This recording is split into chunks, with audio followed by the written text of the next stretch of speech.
এই ক্রেডিটবাজি করে করে করে আজকে তিনি একটা পদ পেয়েছেন, এবং এই পদ দিয়ে এখন যা না তা মিথ্যা প্রোপাগান্ডা সে কন্টিনিউয়াসলি চালায় যাচ্ছে। একটা প্রধানমন্ত্রীর রাজনৈতিক উপদেষ্টার কথাবার্তা যদি এরকম হয়, প্রধানমন্ত্রীর লেভেল বাংলাদেশের মানুষ এখন চায়ের স্টলে আলোচনা করে যে আমাদের এই প্রধানমন্ত্রীর লেভেলটা কোন দিকে। আচ্ছা, আমি শেষ করি আমি যেটা বলেছি যে 17 বছরের আপনাদের এই হিটটা কই ছিল যখন আপনাদেরকে আমি সেই উত্তর দেব। আমি আপনার কথাগুলো, আপনি যদি 17 বছর বিএনপিতে ছিলেন না, আমি আপনার কথাগুলো প্রশ্নটা নোট বুঝে করেছি, উত্তর আপনাকে দিলে অনুরোধ আমার করব ভালো। নোট করেন। হ্যাঁ, 17 বছর বিএনপি রাজপথে ছিল বলেই আন্দোলনের ধারাবাহিকতা বাংলাদেশে ছিল। দেখেন, অনেকে বিএনপির সংগ্রামী সিনিয়র যুগ্ম মহাসচিব রুহুল কবির রিজভী সাহেবকে নিয়ে অনেকে সমালোচনা করে যে তিনি মাত্র 10-15 জন কর্মী নিয়ে বিএনপির পল্টন কার্যালয়ের সামনে তিনি বসে আছেন শীতের মধ্যে চাদর মুড়ি দিয়ে। এটা একটা প্রতীকী, মানুষকে সাহস জুগিয়েছে যে রুহুল কবির রিজভী সাহেব এইভাবে আছেন, আমরা কেন নাই। কিন্তু যারা নিজেদেরকে গণঅভ্যুত্থানের মাস্টার মাইন্ড হিসেবে দাবি করছে, তাদের কার্যালয়ে একটা তালা ঝুলছিল। এত এত মাস্টার মাইন্ড, এত এত সাহসী একজন তো যায় নাই, তাই না? তো সমালোচনা করলে তো অনেক কিছু করা যায়। ধান খেতে, পাট খেতে, ঘুমাতে হয়েছে। আপনি একদিন ঘুমাইছেন?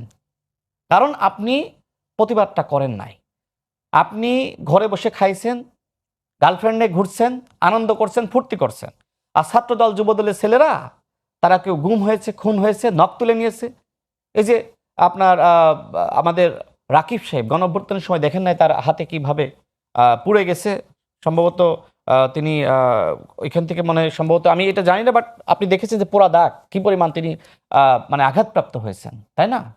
এরপরে আপনার ছাত্রদলের আরেকজন নেতা আমান সাহেব, আমি তাকে দেখেছিলাম যে সময় তাকে আসলে সেই আপনার 28 অক্টোবরের পরে গ্রেপ্তার করে তার নখগুলো তুলে নিয়েছিল।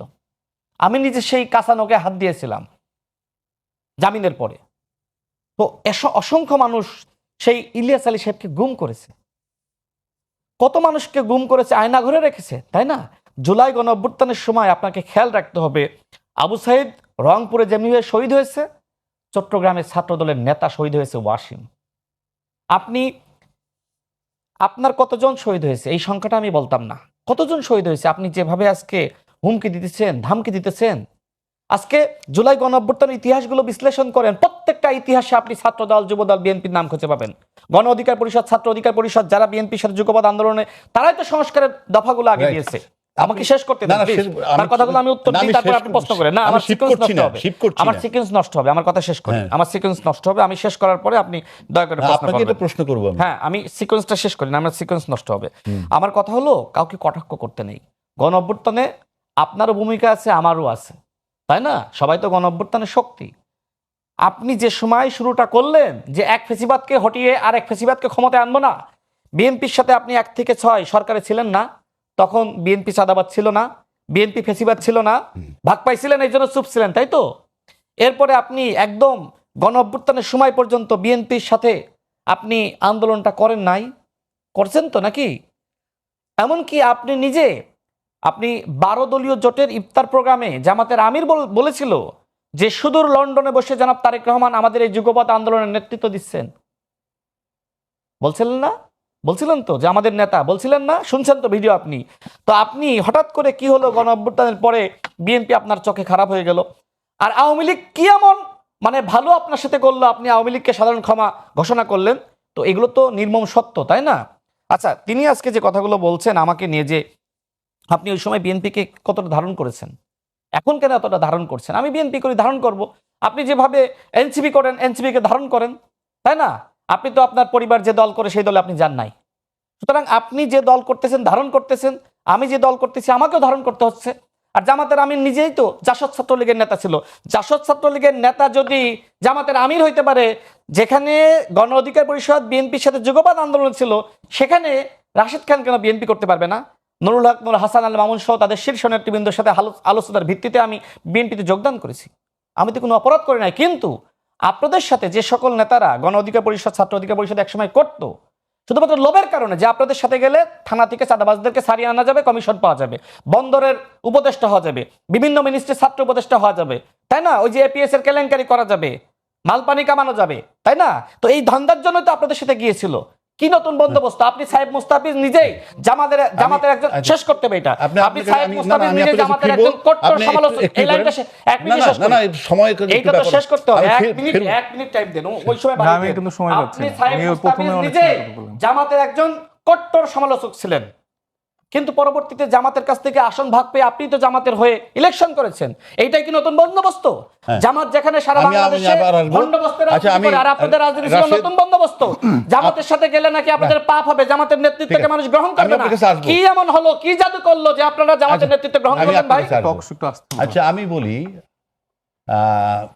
আমি নোট করছি, আমি অ্যাড্রেস করি আগে। আমি আপনাকে যেটা বলি, অ্যাড্রেস করে যেটা বাদ যে আপনি বলেন না মানে আমি ওর নোটগুলো মানে ওনার ঠিক আছে জবাব দিবেন। হ্যাঁ। আচ্ছা আপনি জবাবটা দিবেন, তার আগে আমি একটা প্রশ্ন করে হ্যাঁ, রাখি, বলুন, বলুন। যে এই যে কথাগুলো বললো, আপনারা যখন আন্দোলন বিএনপিও করেছে, আপনারাও করেছেন, এবং আইডিওলজিগতভাবে যদি দেখি তাহলে তো আপনারা মাঠে আন্দোলন করছেন আওয়ামী লীগের বিরুদ্ধে, তারাও করছে আওয়ামী লীগের বিরুদ্ধে।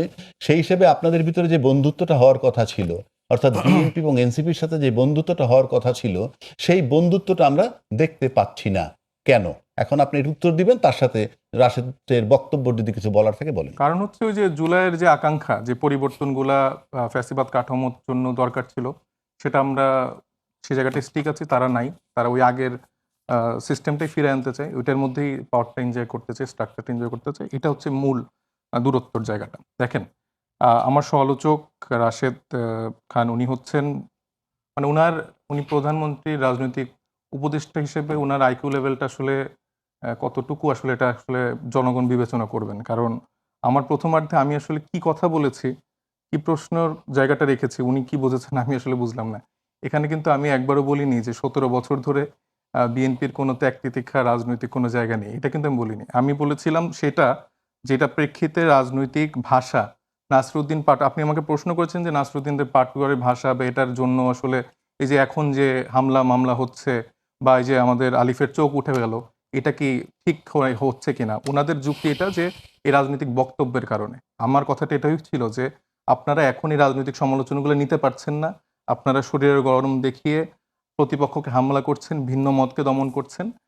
ঠিক 17 বছরে আপনাদের এই শরীরের গরম, এই রাগ, এই এগ্রেশনটা কোথায় ছিল যখন আপনাদের বিএনপির রাজনৈতিক দলকে নিয়ে প্রধানমন্ত্রীকে বর্তমান প্রধানমন্ত্রী তারেক রহমানকে নিয়ে, বেগম খালেদা জিয়া, শহীদ প্রেসিডেন্ট জিয়াউর রহমান, ওনাদেরকে নিয়ে এত আজে বাজে নোংরা আঘাত করা হতো, তখন এই মানে আপনাদের এগ্রেশনটা কই ছিল? সেটার জবাবে উনার ব্যাখ্যাটা শুনলে বোঝা যাবে আসলে প্রধানমন্ত্রী মানে রাজনৈতিক উপদেষ্টার আমি তো বলতে চেয়েছিলাম, তিনি তো তারপরে পরবর্তীতে উনি ইতিহাস নিয়ে অনেক কথা বলছেন। দেখেন, রাজনৈতিক ইতিহাস এগুলা আজকে একটা মির্জা ফখরুল ইসলাম আলমগীরের আপনি একটা প্রথম আলোতে সাক্ষাৎকার দেখবেন, সেখানে অনেক ব্যাখ্যাই উনি দিয়ে ফেলেছেন যেটা নিয়ে ওনারা এতদিন ধরে বড়াই করতেন।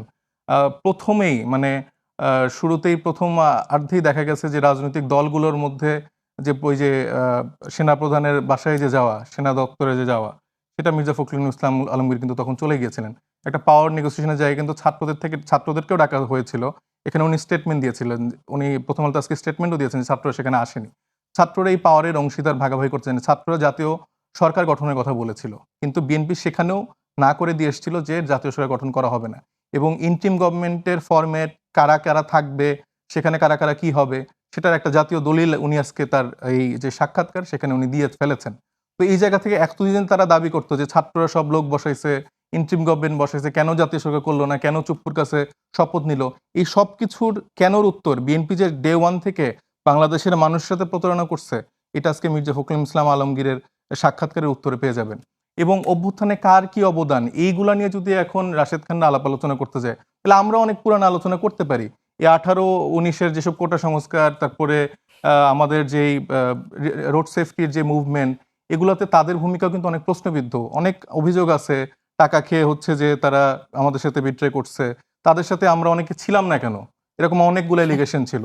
গণ অধিকার পরিষদটা ভেঙে টুকরো টুকরো হয়ে যাওয়া বা তাদের সাথে একটা কোয়ালিটি ফোর্স না থাকার রিজন কিন্তু এটা যে তারা অলওয়েজ এই পাওয়ারের সাথে নেগোসিয়েশন করছে, তারা অমুকের টাকা খাইছে, তারা তমুকের সাথে নেগোসিয়েশন করছে।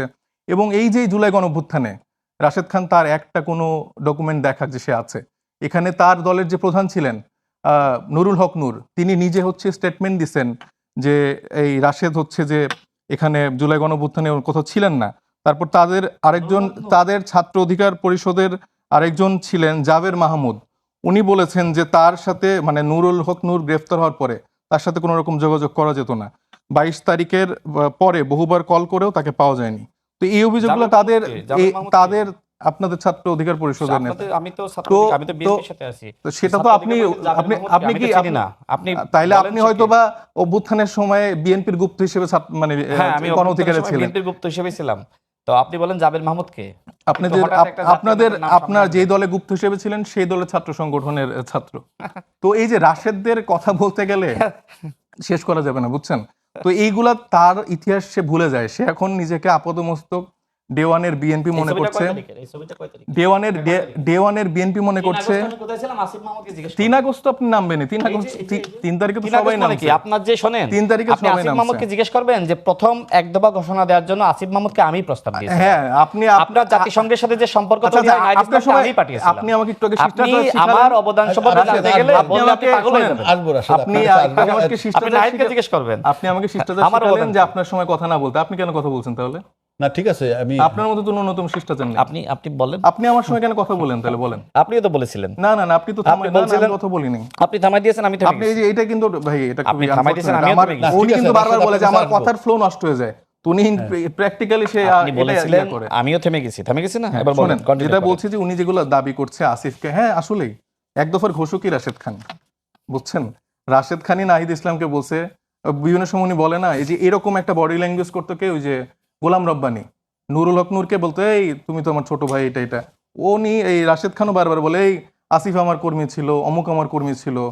এইভাবে সে বুঝায় যে আমার অভ্যুত্থানে সব এরা আমার বাচ্চা কাচ্চা। এবং আমাকে হচ্ছে সালাউদ্দিন আহমেদ ওহি দিতেন শ্রীলং থেকে, আমি সেগুলা এখানে নাজিল করে আমি আমার অভ্যুত্থানটা চালাইছি। এই ক্রেডিটবাজি করে করে করে আজকে তিনি একটা পদ পাইছেন, এবং এই পদ দিয়ে এখন যা না তা মিথ্যা প্রোপাগান্ডা সে কন্টিনিউয়াসলি চালায় যাচ্ছে। একটা প্রধানমন্ত্রীর রাজনৈতিক উপদেষ্টার কথাবার্তা যদি এরকম হয়, প্রধানমন্ত্রীর লেভেল বাংলাদেশের মানুষ এখন চায়ের স্টলে আলোচনা করে যে আমাদের এই প্রধানমন্ত্রীর লেভেলটা কোন দিকে। আচ্ছা